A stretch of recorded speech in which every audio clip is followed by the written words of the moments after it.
इस सीरीज में आज फिर से आपका स्वागत है। आज का जो हमारे डिस्कशन का जो टॉपिक है वो है नेटवर्क टोपोलॉजी। हम नेटवर्क थ्योरी को स्टडी करें उसके पहले ये जो बेसिक टर्म है उसके बारे में नॉलेज होना जरूरी है। अगर आप थ्रू आउट सीरीज फॉलो कर रहे हैं उसमें कोई doubt confusion don't forget to do comment below. I will try my best to help you in the best possible way. नमस्ते and welcome to the Nihar academy. मैं हूं Surbhi Dave. Engineering maths as well as physics के latest update के लिए don't forget to subscribe and share with your friends.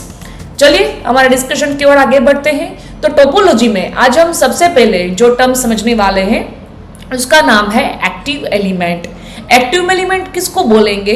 तो active element means ऐसा element जो दूसरे एलिमेंट को एनर्जी देता है, like voltage source, current source, इन सबको हम एक्टिव एलिमेंट बोलेंगे।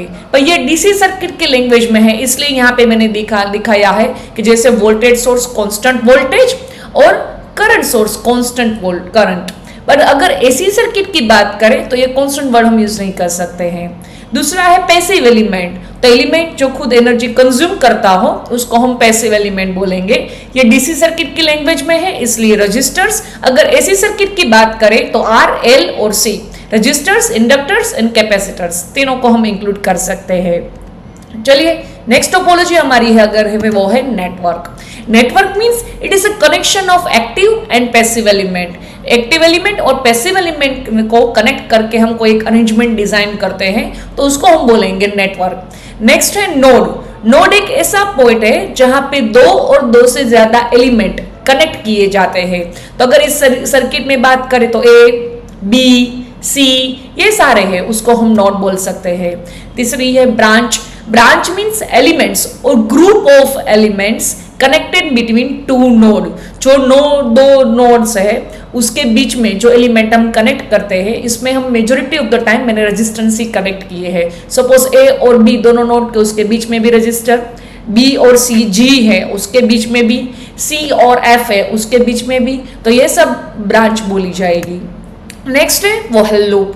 कोई भी क्लोज पाथ राइट नेटवर्क में जो होता है उसको हम बोलेंगे लूप। और नेक्स्ट है मैश। अब ये एक one of the most important thing है कि लूप और मैश कहाँ पे अलग होते हैं।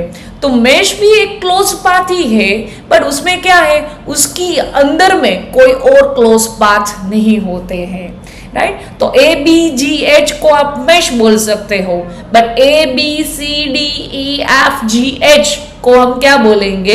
लूप बोलेंगे, right. This is what I mean. A B C F G H को भी आप लूप बोल सकते हो, बट मैश मीन्स कि एक जो पूरा क्लोज पाथ है उसकी अंदर में दूसरा कोई क्लोज पाथ नजर नहीं आएगा, उसको हम बोलेंगे मैश। करंटली हमारी जो थियरी है उसके हिसाब से बस इतना ही। Once again, thank you for the watching and don't forget to subscribe and share with your friends.